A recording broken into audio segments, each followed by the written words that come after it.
Have you ever met someone online and they seemed great on paper? Maybe you even talked to them, but then you met them in person and they were nothing like what you first met? We're going to talk more about that. Welcome to another episode of The Good, Bad, and Ugly of Business. I am your host, Catryn Becker. And in this podcast, we talk to all sorts of different successful people because we want to learn what they have learned to make them so successful. Because behind every successful person is a mountain of failures and mistakes because we're human and that happens. But you can actually learn more from those mistakes and failures than you can from anything that you've learned from success.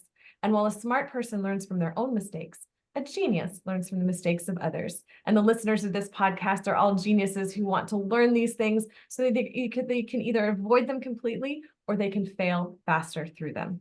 My guest today is the founder and managing partner of Ideas-Led Growth. His name is Christopher J. Fox, and he is Christopher G. Fox, excuse me. Gee, I bet you get yes. that happen all the time with Michael J. Fox.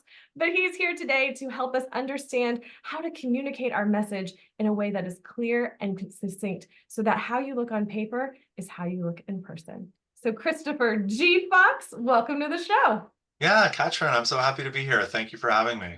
I'm so happy to have you here as well. And I love your LinkedIn, by the way, first and foremost. So Thank you. everyone click in the show notes, his LinkedIn profile is there. He's got some really pithy and has self-described salty content that he's really just taking a look at some of the things that we all think, but he's actually saying it. So it was great to read that content and then to meet him, and it matches up. And that's what you do for your clients, right? No, that is. I'm a huge believer in consistency, and the best way to drive consistency is through authenticity. Because the more you have to fake it, the harder it is to make it up as you go along.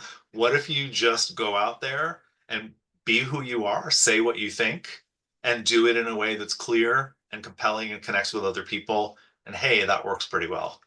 What a novel concept. Just be yourself. Yeah, I mean, it sounds like that cliche advice, and then all of a sudden you realize, well, if it's so obvious, why are all these people not doing it? I know. It's like when we say common sense, and I'm like, common sense is so not common. Yeah, I don't know. I don't know what that is. If you go by the average common sense, you're not going to get very far. No, you're absolutely not. But so you are the founder of Ideas-Led Growth, and you used to have another name. You recently went through a rebrand. So kind of walk us through the previous company and the rebranding process, because that kind of feels like starting over, which can be daunting and overwhelming and all of the things, but you must have had good reason for it. Yeah, so my previous company was called Syncresis. And Syncresis, it's a name that I came up with all the way back in 2007. I thought, well, this would be the perfect name for a company. Why, you're asking? Do you know what that word is? Well, no, it's an extremely obscure word. You see the video behind me. I'm a very bookish kind of person. And I named the company Syncresis because it's a word used in ancient Greek that essentially means the ability to reconcile opposite perspectives in a political Oh, situation. oh, And I it's a love that. great idea, but who knows what that is? It doesn't really Mm. resonate in a way that makes sense to a lot of people. By the way, it was also hard to pronounce. So I was helping people pronounce it, helping people spell it if I say it out loud. I lived with that name for a really long time because I did not want to walk away from the brand equity that I had built. I did not want to walk away from a name that represents something that I really believe in. Mm. But as I looked more and more at the kinds of work that I do, which I'll get to in a second, I realized that what we're really offering, it's more than just helping people bring conflicting perspectives together. It's really working with companies to help them tap into their most fundamental thinking around innovation and change and using that as the mechanism for what they communicate and how they grow as a business. Mm. And what's a really clear three-word phrase for what that is? Ideas-led growth. And I thought of it literally in the car at a stoplight. I was like, you know, what I'm really doing is ideas-led growth. I should register that domain. Here's the thought process. I should register that domain name just in case. Like maybe I'll write a book called that, or who knows what I'll do with it, but I better grab it just in case. The next reservation was, well, if you do that, people will think it says idea sled, like going on the snow, growth. And the final realization was that's the advantage. That's actually the thing. It's like, come on, get on the idea sled with me. We're going to play around in the snow together.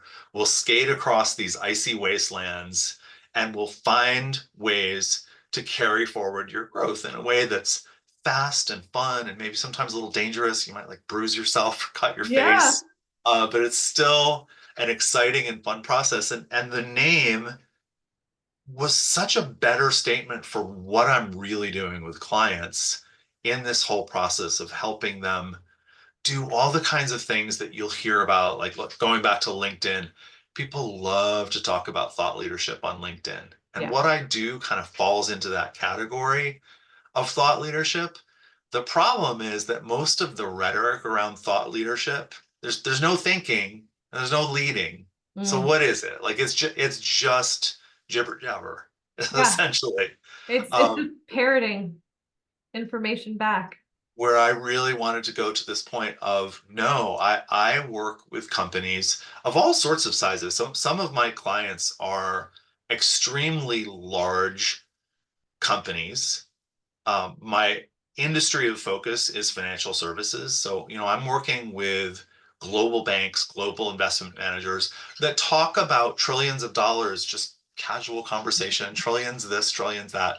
And it's not really a big deal. So I work with companies that are at that size, all the way to startups that are just building an innovative piece of software that helps with some um, sticky challenge in the financial services world. But the thing that all of those clients have in common is that they are financial innovators. Whatever they're doing, they're trying to bring an innovation to the world because it represents an idea for better, how to do something better, how to give more access to financial services and products to people that don't have access to them, how to streamline investments in a way that takes out costs and makes them um, yield higher returns. Whatever it might be, it's always the one thing that it always has in common is that it's an idea about better. And the Mm. thing about ideas about better is that you need to be able to advocate for, first of all, what is it?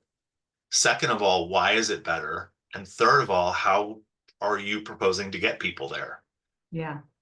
And Well, that's the communication aspect. And that's why that's true thought leadership because it's using thinking to lead people, and where you're leading them is to something better. I mean, if you break down thought leadership, that's exactly right. And I love the idea of the idea sled, because how many people have ideas that never ever act on them? So, Yeah. even just trudging through the snow, like at least that would be progress, but like to have a sled and have that kind of, speed of implementation is really a wonderful, wonderful visual on that. Yeah. And Instead of being frozen in place. exactly, exactly, because that's what so many people do. So I love that you took that initiative to, even though it was something you loved dearly, and once you described, the meaning of the word, I can see why. It's a great word, and it's something that we don't have enough of in society, of being able to hold on to these opposing ideas and For have sure. that balance within us. So that's really great. But the question that's really coming to mind for me is you have a PhD. So I should have really introduced you as Dr. Christopher D. Fox, um, Not that formal. in French literature from Johns Hopkins. So financial services, why that industry as your area of focus? Yeah, I guess that the simplest and most direct answer to that is in the same way that trying to understand a particular country and culture through the perspective of its literature. And not only that, I was like even more specialized than what it says on all of my credentials, which is that my focus was on 19th century novel and intersections between literature and science Oh, how in fascinating. the 19th century. So the point of that is that Is that that's like like a Marie Curie time frame? Yeah, exactly. Okay. Pasteur and Marie Curie and all of those kinds of things. Like the invention of the science that we believe in now really did happen in the mid 19th century. And that significantly influenced the literary world as well in very surprising ways. But what that has to do with financial services on the surface, absolutely nothing. In reality, there are so many different complex layers and dynamics between all of these different aspects of literary production, scientific knowledge. What does it mean to know something and to tell a story Mm, in like the biggest philosophical picture? There's so many layers to that, and there are also so many layers to the financial ecosystem. You have individual investors, you have investment managers, you have service providers, you have regulators. You're like, it just continues to go all these different layers. And the real shortest answer to that is I love complexity. And what I mhm. love about complexity is pulling it apart and putting it back out there in a way like, hey, ta-da, this incredibly complex thing, if you look at it from the right angle, is extremely simple. And here's the simplicity of it. Yeah. No, I can Peace relate to that out. a lot. I have a background in engineering. I was worked in engineering for 20 years.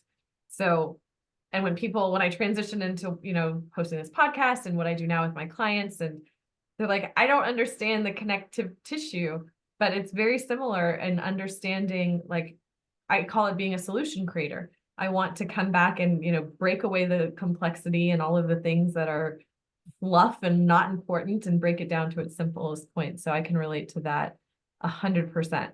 Okay. So circling back to the name change, how was that received, and what sort of, mental and emotional sort of blockages did you have to overcome? Once you even made the idea and like, okay, like, was there still moments where you're like, whoa, what am I doing? Is this the right choice? Yeah, so I definitely, beyond the aha moment at the stoplight, I realized I needed to think it through. So that's where I relied much more on the practical side of my personality than the creative side. It's like, okay, if I think I'm going to do this, what does it look like? Well, it looks like building a new website. It looks like creating a new logo and a visual identity. It looks like eventually, at some point, I have to tell the world that I've done it. My existing clients need to know that this new name exists. My prospective future clients, all the messaging has to happen about that. So I broke it down into a very clear action plan. Like these are the steps that I need to take. This is what I need to build around it. I pre-introduced the concept in Mm. a newsletter. I do a newsletter and I send it out to my list of subscribers 4 times a month. So I pre-introduced it by changing the name and adding some of the visual branding slowly into the newsletter. So people started to get used to seeing it. Oh, wow. Yeah. And then on one particular day, I sent out the message like, I'm doing I and what I did is I told my existing clients within the next month, you're going to see the following things happening. And one of those points was the cutover from the Syncresis website to ideas led growth, the cutover of my LinkedIn profile to stop referring to Syncresis and start referring to ideas led growth, the formal announcement on LinkedIn, which is the primary place where I spend time in any kind of social media, saying, Syncresis is dead, long live Syncresis. Like here's the new version of it. Um, so that was really my approach is once I had the creative brainstorm moment, breaking it down into a very systematic plan for how I'm going to do all these transitions. And then the other thing I did, if there's anyone listening to this that's thinking of doing a rebrand, there's all sorts of things you can do structurally. And I figured out all of the ways so that I didn't have to set up a new LLC. Mm, Instead, I set it up. I'm doing business as mm. ideas led growth. Even though I pronounced Syncresis dead, Syncresis really does still exist. That's the Yeah. name on all the business counts. Syncresis is the owner of ideas led growth. I don't have to rewrite any of my client contracts. I figured out there's a way that you sort of maneuver to make sure that the new name exists, and I tried to minimize as much of the disruption as possible. Mm. That's such a smart way to think it through and break through because, I mean, humans just, we don't love change. Change is No, it's scary. true. Yeah. Well, what's next? And so such a smart idea to slowly introduce to it, get them used to it. And what have the results been? I mean, have they commented on it, or is it just kind of, hey, we're having this name change, business as usual, no change to their end, or have there been any Yeah. hiccups along the way? No, there haven't been any particular hiccups. People have been really open to it, really excited about it.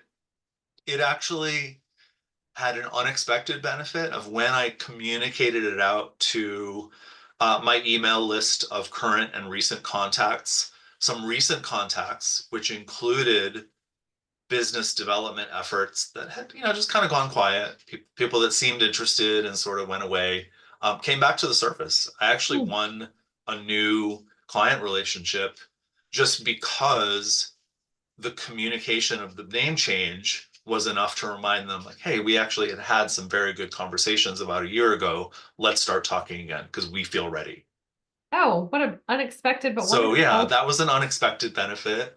A lot of positive goodwill. Like, we love it. People love the name. People love the bright, the sled logo is red. So it's like a big bright red sled that makes you happy and makes you smile when you see it. So there was all that kind of goodwill benefit from it. A couple little glitches here and there.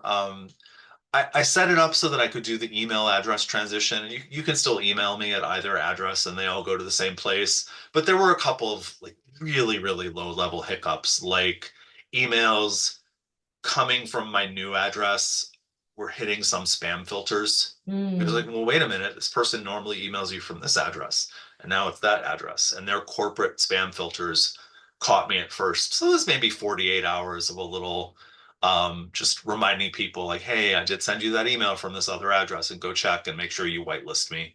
mm. Really tiny things like that. Nothing major in terms of disruption. Well, that's wonderful to hear because sometimes those tech issues, especially people who don't feel particularly tech savvy, those kind of things can seem ginormous and Yeah, overwhelming and really, really daunting. So it's great that that was kind of a smooth transition. So I mentioned at the beginning that I was going through your LinkedIn and I really enjoyed several of your posts that I read. Not that I enjoy all of them, but there were a few in particular that really stood out to me. And one of them that I wanted to discuss is in relation to one of my favorite movies, and that is Idiocracy. And for those people who aren't familiar with it, the movie Idiocracy supposedly takes place in 2005, and the most average two humans they could find were put into this cryo, and they're supposed to be asleep for a year. And it ends up they wake up 500 years later and the planet is just completely a mess. People are so dumb. And the comment that you made in your post was, is Idiocracy a documentary instead of a satirical film? And it was around the idea of that now people are suggesting that we write at like a third to fifth grade level. As someone who does communications, I'd love to dig deeper into this and this alarming trend because it used to be eighth grade level. It used to be yeah, 10th grade level. And we're just getting, I mean, what's next? Toddlers? right. Baby talk. Yeah.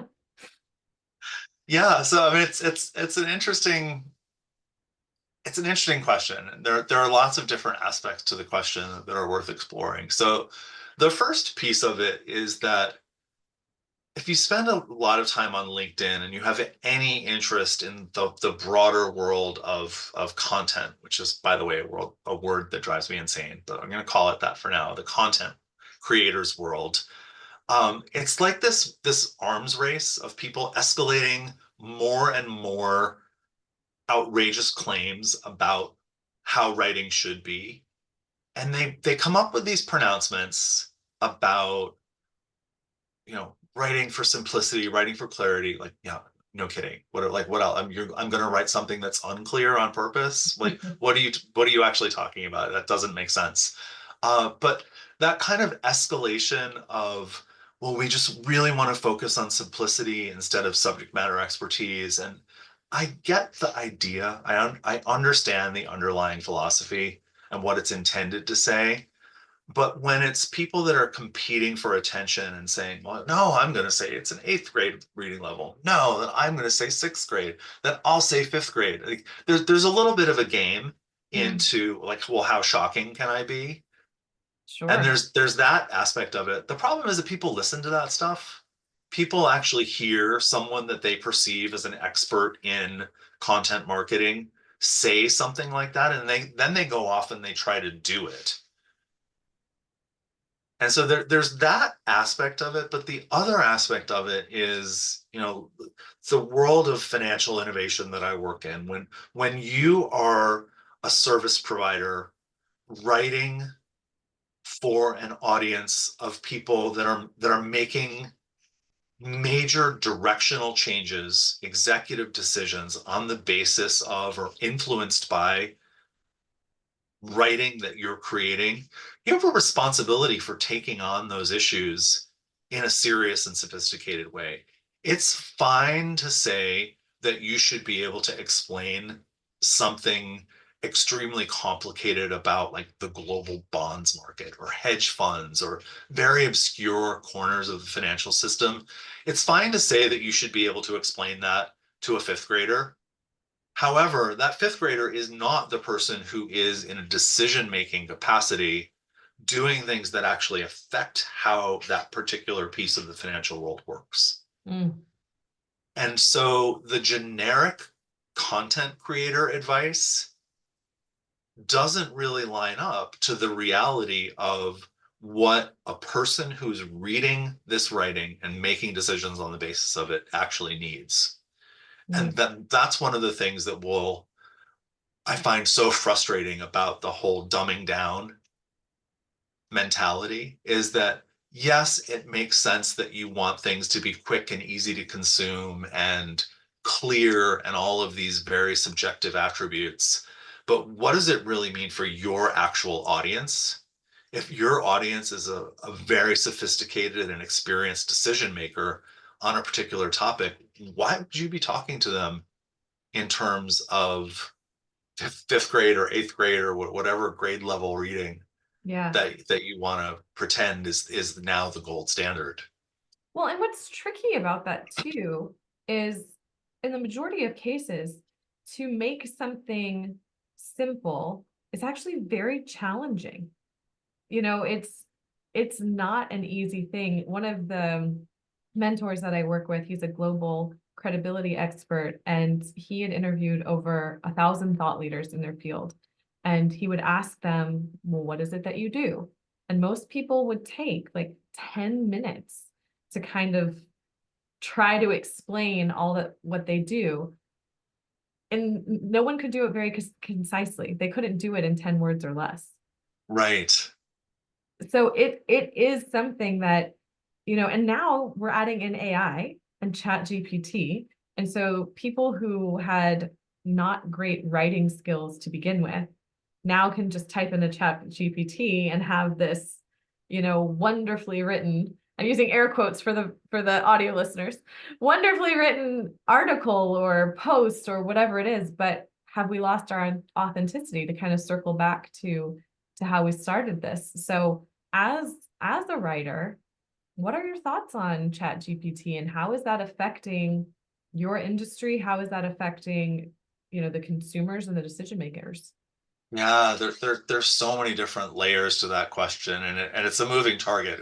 They'll make between the time that we have this conversation and the time that this episode launches, there will already have been 15 or 20 other major AI pieces of news that change this. But the things that I think are maybe a little longer lasting around, how can we think of AI as writers and communicators? So a couple things. One is AI is a great tool to get you up to mediocre. If Hmm. you're not yet mediocre and you aspire to being mediocre, AI is great. AI can generate credibly phrased, readable sentences the more you ask it to go, the more repetitive and mangled it gets. Mm. But if you're really looking for something like, I have 3 ideas, I don't know how to get them down into a coherent paragraph, ChatGPT, give it a good prompt. It'll come up with something that's good enough, and that's fine. So there's that element of, yes, it's a really great tool to elevate very low level skills to the level of mediocrity. Sometimes that's not a bad thing. Sometimes it's Yeah. necessary. Sometimes it's helpful if you are um, trying to write in a second language and you just need some like structural and grammatical help. ChatGPT is great for those kinds of things. But the big picture for me around AI is you're asking a generative tool to generate content for you. And it also ties back to my whole issue with the idea of content. Content and meaning are not the same thing. Mm. When we have a conversation, we are exchanging meaning. You and I, we're doing it right now. You say something, you share a point of view, I respond to it, I share a point of view. Meaning is moving back and forth. It's not content. Content is maybe on the surface what it looks like. And a generative tool could generate something that plausibly looks like meaning. But if it's just coming out of a machine, there's no dialogue, there's no intersubjective sense of meaning being traded between two stakeholders. Mm. And that's the thing that I think will ultimately doesn't mean that it will stop AI from progressing, but where we are right now is that we have tools that promise being able to generate near infinite amounts of content.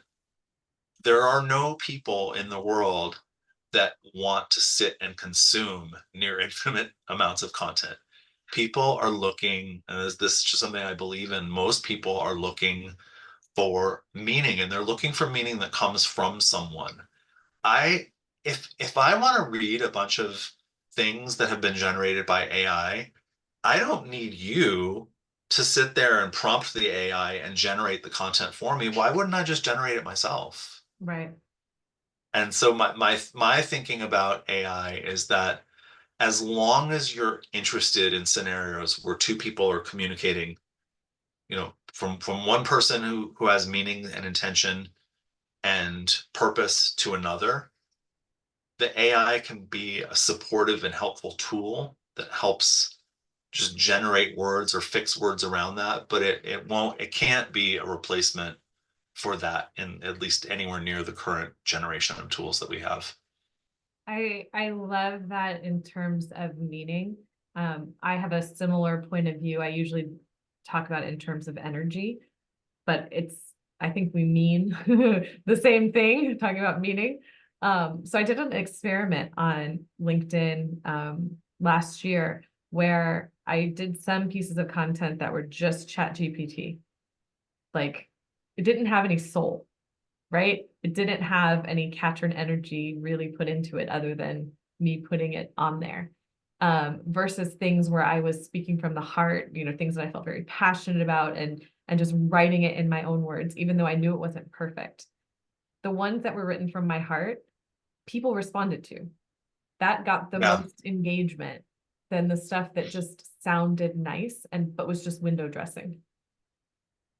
It really didn't get into the meat of it. So I found that to be a really interesting thing. And it led me to say, there are some great places where I can utilize Chat GPT and, a host of other AI stuff in the work that I do. But when I'm trying to speak to another person, I have to be a person Yeah. to reach another person.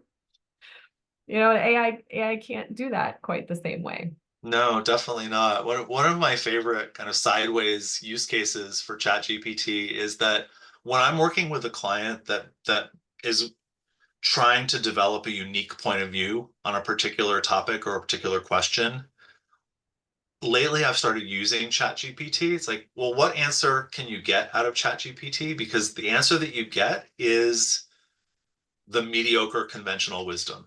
And so I already have evidence to work with my clients to say, well, whatever we do come up with, needs to go beyond this, because this is what a machine that is only generating plausible words based on what other people have already said would come up with on the as an answer to that question. So you, my client, need to be better than that. Oh, And that's I've so been using it great. for that. That's a great use case for like a, here's our watermark. Yeah. Oh, I love that. I love that. Oh my gosh, Christopher, time has just been flying. I have really enjoyed this conversation and getting to meet you. Before we wrap up, please put it in a concise and simple way, because that's what we do, right? Of who are the people that you work with and get the best results for? Yeah. So the people that I work with are most of the time they are financial innovators. So they're people who are using technology to innovate within this broad world of financial services. However, I also do work with other kinds of innovators who are doing things that are innovative in climate technology, in educational technology, health technology. The thing that's in common is that they're using leading edge technology solutions to solve problems that have existed for a long time. Mm, And they're driving to that idea that I was talking about earlier, is that they are driving for better.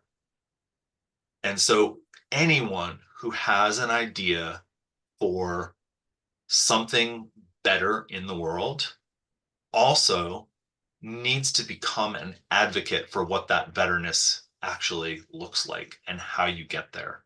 mm. And those are the people that I work with. If people that are delivering the same vanilla solution to the same vanilla problem, there are lots of marketing solutions for them. There's nothing wrong with that. Sometimes you just need a piece of Kleenex or something like that, and it's fine.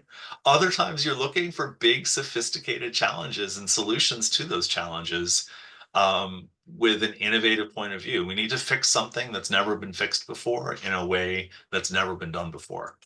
Mm. I And love those are the that. people that benefit from knowing how to figure out and say exactly what that is and then go do it. And then go do it. Speaking of then go do it, how can people reach you? Yeah, so I am available on LinkedIn. If you search for Christopher Fox, you'll find me under Ideas Led Growth. You can also find me at ideasledgrowth.com, which is the overall website. The most important piece of that is that it's the fastest way to get to my newsletter, which people can sign up for. I publish 4 times a month. I alternate between um, newsletter issues that are about topics in this broad area of communication, insight, authenticity. And then every other week, I do kind of like best of things that I've found that are really exciting in the world. Sometimes they are very much on topic. Sometimes it's like, whoa, I just found this really amazing new album by a new artist, and I think you should listen to it. And here's the thought leadership and innovation angle to what this album is actually doing. Oh, I love that. Well, Christopher, thank you so much for being a guest on here and sharing your wisdom and time with us. I know I took a lot away from this, and I'm going to continue to enjoy consuming your content on LinkedIn, and I will sign up for your newsletter as well.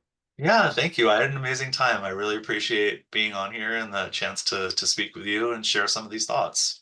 Absolutely. And to the listeners, thank you so much for being here. I know you took a lot out of this as well. Great ideas on how you can be more authentic in your communication and simplistic as well. And if you need help in that area, you know exactly who to reach out to. Christopher Fox. You've gotten to meet him and understand who he is, which is the beautiful benefit of being a listener to this podcast.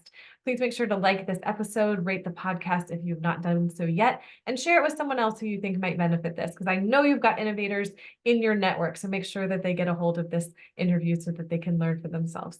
Until next time, everyone, take care.